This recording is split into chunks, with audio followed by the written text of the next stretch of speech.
Hello আমার সকল প্রিয় বন্ধুরা, আমাকে কেমন লাগছে? আগে বলে নিলাম কেমন লাগছে। তারপরে এখন আমরা কিন্তু বেড়াতে যাচ্ছি, একটা ভালো জায়গায় বেড়াতে যাচ্ছি। তো কোথায় বেড়াতে যাচ্ছি সেটা তো আমি জানি না, সেটা জানে ভাইজি। চলো সেটা কিন্তু ওখানে গিয়েই তোমাদের দেখাবো যে কোথায় যাচ্ছি। আর কিন্তু যেদিক দিয়ে যাচ্ছি সেই জায়গাগুলো কিন্তু খুব খুব সুন্দর, দেখতেই পাচ্ছ। সরু রাস্তা, ডান্ডি গাছ, আর মাঝখান দিয়ে হচ্ছে টোটো যাচ্ছে। তো খুব সুন্দর। হ্যাঁ, আমার ভীষণ ভীষণ ভালো লাগছে। আশা করি তোমাদেরও ভালো লাগছে। চলো বৌদি কিছু বললাম, আমি এখন পৌঁছে গিয়ে বলবো। উনি এখন পৌঁছে গিয়ে বলবে। তো কেমন সুন্দর একটুখানি ব্যাকে করে, এখানে শুধু কলা বাগান আর কলা বাগান। হ্যাঁ, ছোট কলা বাগান। আমি মুছে দেবো সামনে, আমার অন্য আছে। আরে এতক্ষণ তুই যদি চলে আসতে দেখো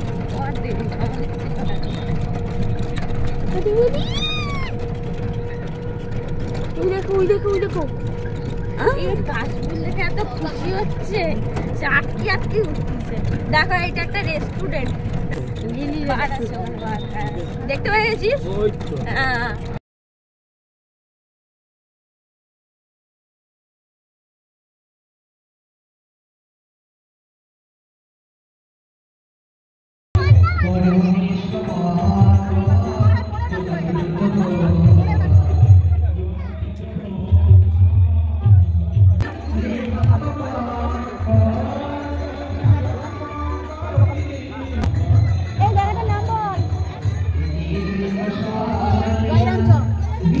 এই জায়গাটা হচ্ছে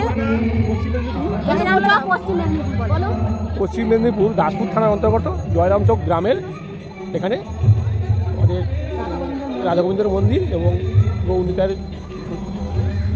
এবং শ্রীকৃষ্ণের মূর্তি, সুন্দর মন্দির একটি।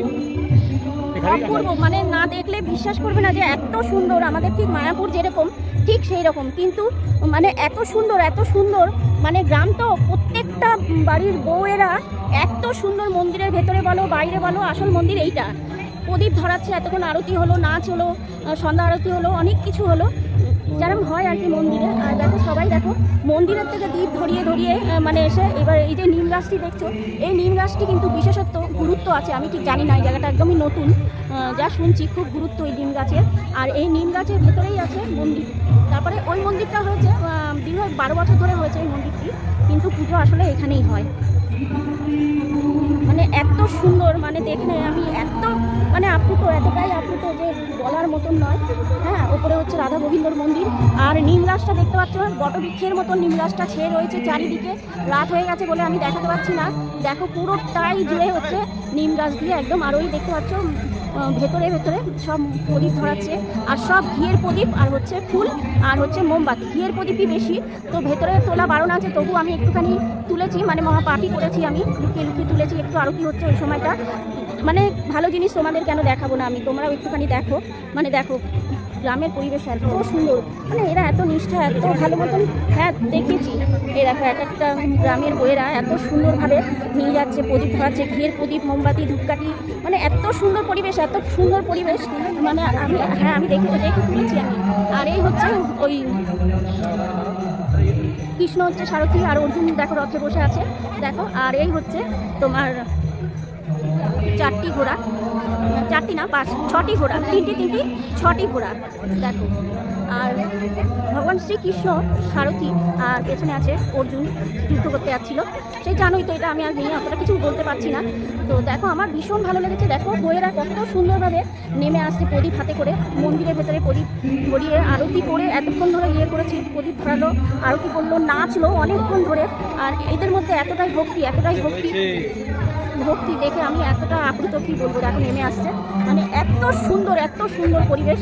আমি বলবো তোমরাও আসো। এটা হচ্ছে পুরো অ্যাড্রেসটা বল, জয়রামচক মহাপ্রভু। ঠিকানাটা বল, এক্সাক্ট লোকেশনটা বল। কোলাঘাট থেকে ভিতরে, কোলাঘাট ওয়েস্ট বেঙ্গলের যোধঘাটাশ্রম বাজারে জয়রামচক মহাপ্রভু। এটা কোলাঘাট থেকে অনেকটা ভিতরে। মানে আমার ভীষণ ভালো লেগেছে। তোমাদের কেমন লাগলো সেটা কিন্তু জানাতে একদমই ভুলো না। দেখো সত্যি অসাধারণ। ভালো জায়গা চলো গাইস চলো গাইস চলো দেখো মেশো তুমি তোমার ডায়লগ হ্যালো গাইস এই যে মেন ইউটিউবার হ্যাঁ চল কোথায় যাবো যাবো ওকে সাইকেল ফেরা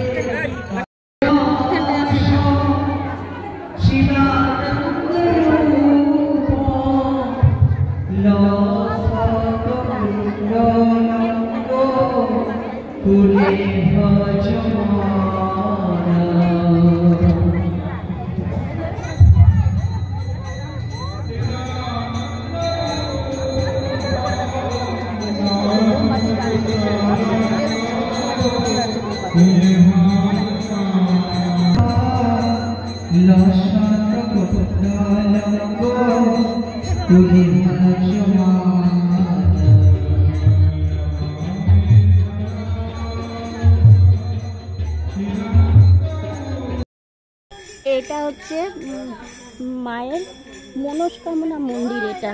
হ্যাঁ না আমি টোটোতেই যাব, টোটোতে যাব।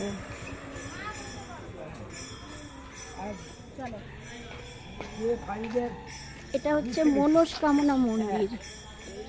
মা সবার মনস্কামনা পূর্ণ করে থাকে যদি সত্যিকারের মন দিয়ে হৃদয় দিয়ে চাওয়া যায়।